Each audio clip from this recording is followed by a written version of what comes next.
ஃப்ரெண்ட்வுட்ஸ் நேயர்களுக்கு வணக்கம். கரூரில் தொடர்ந்து அடி வாங்கும் விஜய்.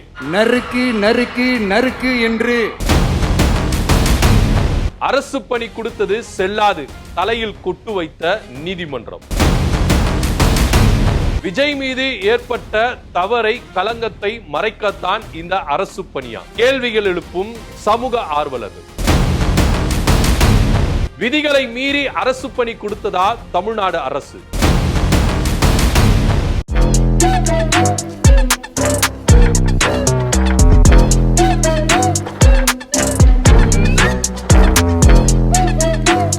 கரூர்ல விஜய் அவர்கள் பிரச்சாரம் மேற்கொண்டதுல ஒரு 41 பேர் என்ன பண்றாங்க, உயிர் இழக்கிறாங்க. இது ஒரு விபத்து அப்படின்னு அப்போதைய முதலமைச்சராயிருந்த மு.க.ஸ்டாலின் அவர்கள் ரொம்ப தெளிவா சொல்றாரு. ஏன்னா எந்த தொண்டர்களும் இறக்கிறத ஒரு தலைவன் விரும்ப மாட்டான்.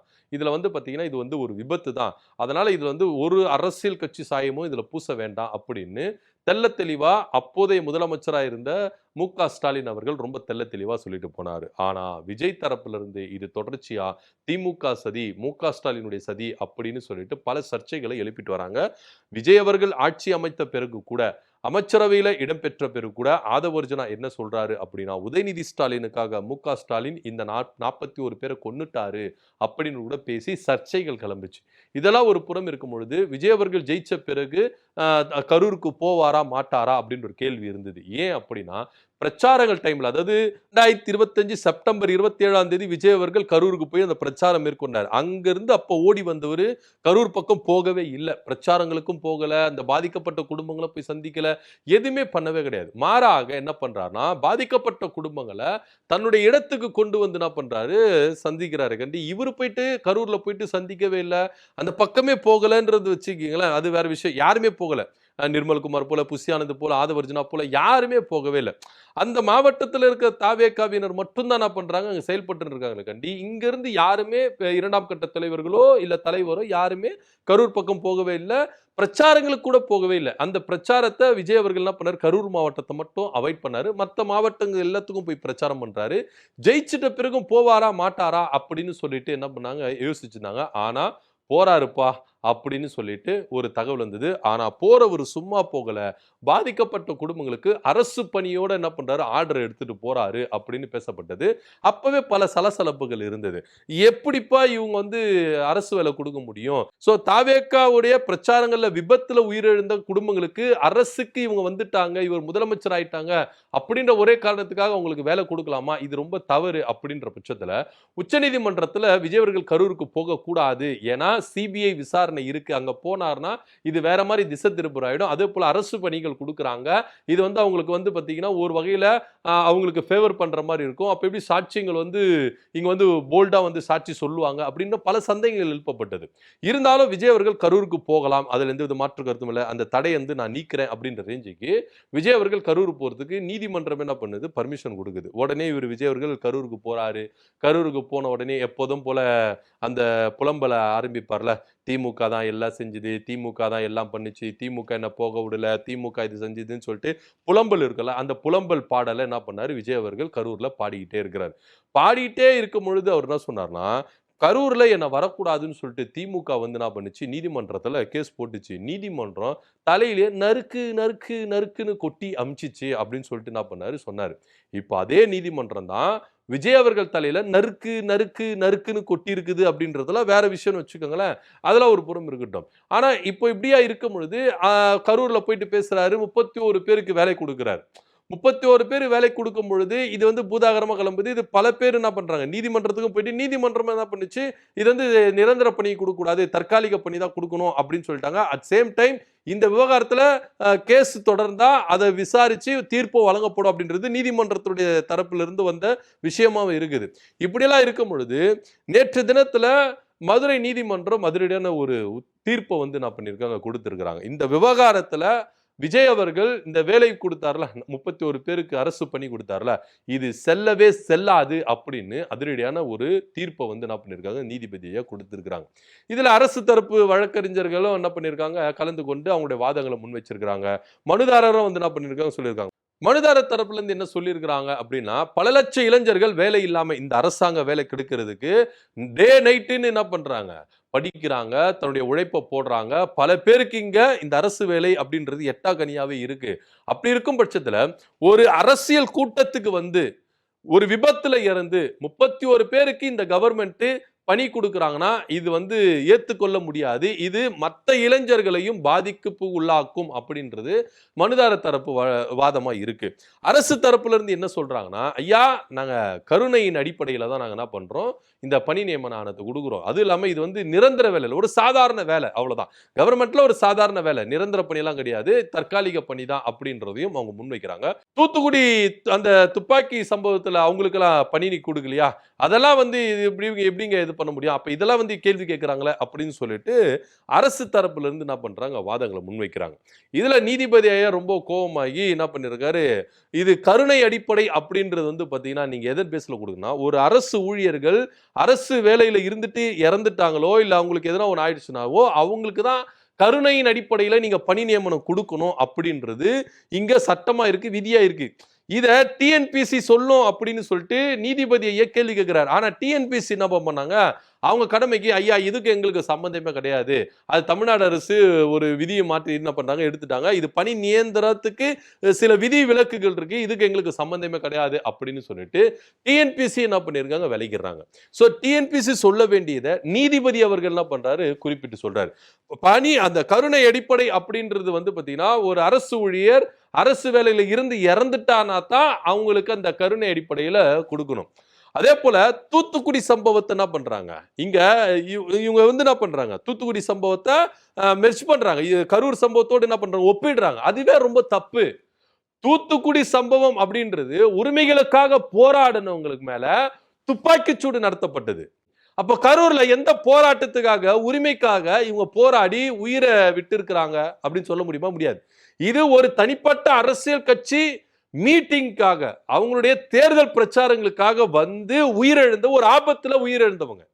இவங்களையும் தூத்துக்குடியில இறந்தவங்களையும் ஒப்பிடுறாங்க. எந்த அளவுக்கு தாவேக்கா வந்து தரம் கெட்டு போயிருக்கு அப்படின்றத பார்க்கணும். இவங்களுடைய ஆதாயத்துக்கு யார வேணா நம்ம என்ன பண்ணலாம், சப்போர்ட்டிவ்க்கு இழுத்துக்கலாம் அப்படின்னு சொல்லிட்டு என்ன பண்றாங்க, எல்லாருமே இது பண்றாங்க. அப்போ தூத்துக்குடியில எதுக்காக சம்பவம் நடந்தது, எதுக்காக அவங்க உயிரை இழந்தாங்க, என்ன நடந்துச்சு அப்படின்னு கொஞ்சம் கூட ஒரு பேசிக்கான நாலேஜ் கூட தாவேக்காவுக்கு இல்ல அப்படின்றது வெட்ட வெளிச்சமா தெரியுது. தூத்துக்குடியில ஸ்டெர்லைட்டால வரக்கூடாது, இந்த ஸ்டெர்லைட்னால தலைமுறை சந்ததியினர் வந்து எந்த அளவுக்கு பாதிப்புக்குள்ளாராங்க, நோயாளிகள் ஆக்கப்படுறாங்க, எத்தனை பேர் உயிர்கள் பாதிக்கப்படுது அப்படின்னு தன்னுடைய உரிமைகளுக்காக தன்னுடைய தலைமுறைகளுக்காக அவங்க போராடினாங்க. போராடினவங்களை துப்பாக்கி சூடு நடத்தி என்ன பண்ணாங்க, கூட்டத்தை கலைச்சாங்க.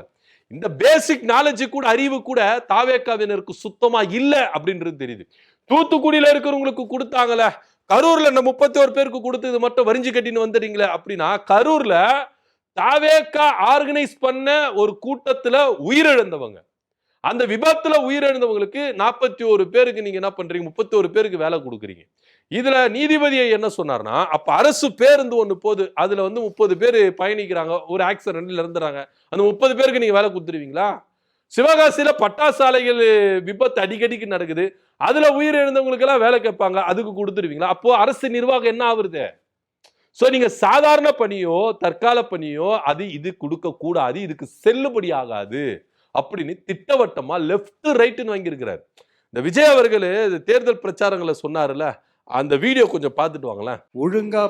ஒழுங்கா படி என்று சுப்ரீம் கோர்ட் ஓங்கி மண்டேலேயே நறுக்கு நறுக்கு நறுக்கு என்று செம்மட்டியாலே அடிச்சும் இந்த திமுக முழிச்சுக்கல அப்படின்னா அப்ப கொஞ்சம் கஷ்டம்தான். அதே போலதான் விஜய் அவர்களுக்கு விஜய் என்ன பண்ணும், நறுக்கு நறுக்கு நறுக்குன்னு கொட்டிக்கணும் தலையில. ஏன்னா அந்த அளவுக்கு என்ன பண்ணிருக்காரு, நீங்க ஒரு உங்க மேல வந்து ஒரு பழி இருக்குது. இந்த கரூர்ல விஜய் கட்சினாலதான் உயிரிழந்தாங்க அப்படின்னு சொல்லிட்டு 19 வெளியில என்ன பண்றாங்க, பேசிக்கிறாங்க. நீங்க உச்ச நீதிமன்றத்துல இதோடைய தீர்ப்பு போயிட்டு இருக்குன்னு வச்சுக்கோங்களேன், விசாரணை போயிட்டு இருக்கு, அது இறுதி தீர்ப்பு வரட்டும், அப்ப தெரியும் யாரு மேல தப்பு இருக்கு தப்பு இல்லை அப்படின்றதெல்லாம். ஆனா இன்னைக்கும் பொதுவெளியில விஜய் அவர்கள் மேல ஒரு களங்கம் இருக்குது. அது என்னன்னு தெரியலங்க. கரூருக்கு போனாலே விஜய்க்கு வந்து பயங்கரமான ஒரு தோல்வியா இருக்கு. கரூருக்கு இவர் என்ன பண்ணாரு, பிரச்சாரம் மேற்கொள்ள போனாரு. அங்க ஒரு பெரிய இடி விழுந்தது. வெளியே வந்தாரு. தேர்தல்லையும் என்ன பண்ணாங்க, தோத்துட்டாங்க. இப்போ அரசு பணி கொடுக்குறேன், இதெல்லாம் வந்து காம்பன்சேஷன் பண்ணிடலாம், எல்லாம் மறைச்சிடலாம் அப்படின்னு நினைச்சாரு. ஆனா இங்கேயே பயங்கரமான அடி. அரசு பணி கொடுத்து 1 மாசம் கூட ஆகல, கிட்டத்தட்ட ஒரு 10 நாள் 17 நாள் ஆகுதுன்னு நினைக்கிறேன். அதுக்குள்ளாகவே இப்ப என்ன பண்றாங்க, பணி வந்து செல்லாது, இவங்களுக்கு அரசு வேலை வந்து இருக்காது, அவங்களுக்கு வந்து அவங்க அப்பாயின்மெண்ட்லாம் கேன்சல் அப்படின்னு சொல்லிட்டு என்ன பண்றாங்க, அரசு பணி கொடுத்தது ஃபுல் அண்ட் ஃபுல் கேன்சல் ஆகுது அப்படின்ற ஒரு தீர்ப்பையும் நீதிமன்றம் தெள்ள தெளிவா கொடுத்திருக்கிறது தான் இங்க நம்ம பார்க்கிறோம். ஸோ அப்ப ஆக மொத்த விஜய் அவர்கள் இதை எல்லாத்தையுமே இந்த அரசு பணி கொடுத்து ஆல்ரெடி 20 லட்சம் கொடுத்துட்டாங்க.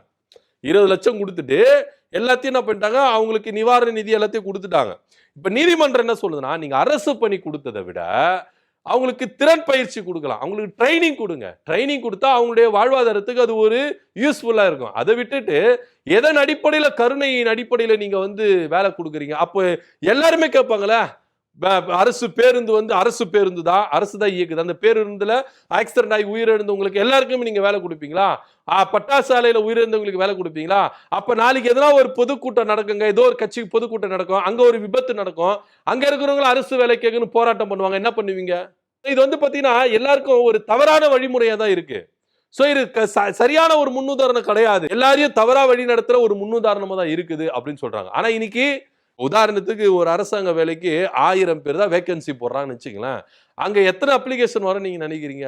தோராயமா சொல்ல போனால லட்சக்கணக்கில் 2 லட்சம் 3 லட்சம் பேர் என்ன பண்ணுவாங்க, அரசாங்க வேலைக்கு அப்ளை பண்ணுவாங்க. அதுல நீங்க ஃபில்டர் பண்ணணும். இப்போ 1 லட்சம் பேர் வராங்கன்னா நீங்க 99,000 பேர் என்ன பண்ணணும், ஃபில்டர் பண்ணி 1000 பேர் நீங்க சூஸ் பண்ணணும்.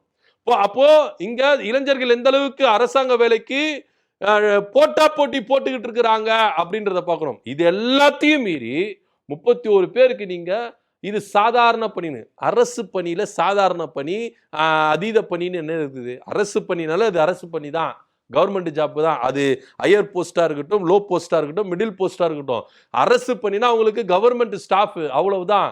இது நான் சாதாரண பணி கொடுக்குறேன், தற்கால பணி கொடுக்குறேன் அப்படின்னு ஏற்கனவே கருணை அடிப்படையில வந்துட்டு பர்மனன்ட் ஆகாத நிறைய பேர் இருக்கிறாங்க. அவங்களுக்கு முதல்ல பர்மனன்ட் கொடுங்க ஐயா அப்படின்னா, இவங்க கூட்டத்துக்கு வந்து உயிரிழந்தவங்களுக்கு இவர் பணியை தூக்கி கொடுத்துட்டு போறாரா எல்லாத்தையுமே.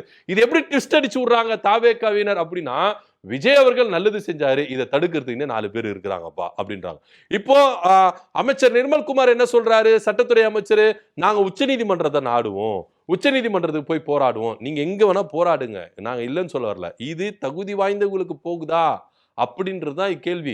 நீங்க உங்க கூட்டத்துக்கு வந்து இப்ப நீங்க ஆட்சிக்கு வந்துட்டீங்க, ஆட்சிக்கு வந்ததுனால வேலை கொடுக்குறீங்க, ஆட்சிக்கு வரலன்னு என்ன பண்ணிருப்பீங்க? அந்த 41 பேர் குடும்பத்தை அப்படியே மறந்துட்டு தானே இருப்பீங்க. இப்போ இதை ஒரு வகையில என்ன பண்றாங்க, இவங்க செஞ்ச தப்ப மறைக்கிறதுக்கு தான் இவங்க முயற்சிக்கிறாங்க அப்படின்றதா வெட்ட வெளிச்சமா தெரியுது. இப்போ ஆட்சிக்கு வந்ததுனால நீங்க 31 பேருக்கு வேலை கொடுக்குறீங்க சார், ஆட்சிக்கு வரலன்னு என்ன பண்ணிருப்பீங்க? அவ்வளவுதானே. சோ அப்போ ஆட்சி அதிகாரம் கையில இருக்கு. அப்ப இது ஒரு வகையில அதிகார துஷ்பிரயோகம். விஜய் அவர்கள் சொந்த சுயலாபத்துக்காக இங்க என்ன பண்றாரு, தன்னுடைய அதிகாரத்தை துஷ்பிரயோகம் பண்ணுகிறார் அப்படின்னு கூட அர்த்தமாகுது. ஏன்னா விதிகளை மீறி இருக்கிறாங்க. விதி 14, 16 என்ன பண்ணிருக்காங்க, மீறி இருக்கிறாங்க அப்படின்னு நீதிமன்றம் தெள்ள தெளிவா சொல்லுது. சோ நீதிமன்றம் வச்சு செஞ்சிருக்குது தாவேகாவினர். ஏன்னா அதிகாரம் கையில இருக்குது அப்படின்றதுக்காக உங்க இஷ்டத்துக்கு நீங்க ஆடக்கூடாது அப்படின்றது தான் இங்க பார்க்க வேண்டிய ஒரு விஷயமா இருக்கு. சோ விஜய் அவர்கள் கொடுத்த இந்த பணி, அரசு பணி செல்லவே செல்லாது அப்படின்னு அதிரடிய தீர்ப்பு கொடுத்திருக்கிறாங்க. இது விஜய் அவர்களுக்கு ஒரு பெரிய இழப்பு. கரூர்ல அவர் போனாலே தோல்விதான், அவருக்கு வெற்றியே கிடையாது அப்படின்றது மீண்டும் ஒரு முறை இங்க நிரூபித்து காட்டிருக்கு நீதிமன்றத்தின் மூலியமா அப்படின்றத பார்க்கணும். இதை பத்தியோட கருத்து அப்படி கீழே கமெண்ட் பண்ணுங்க. நன்றி, வணக்கம்.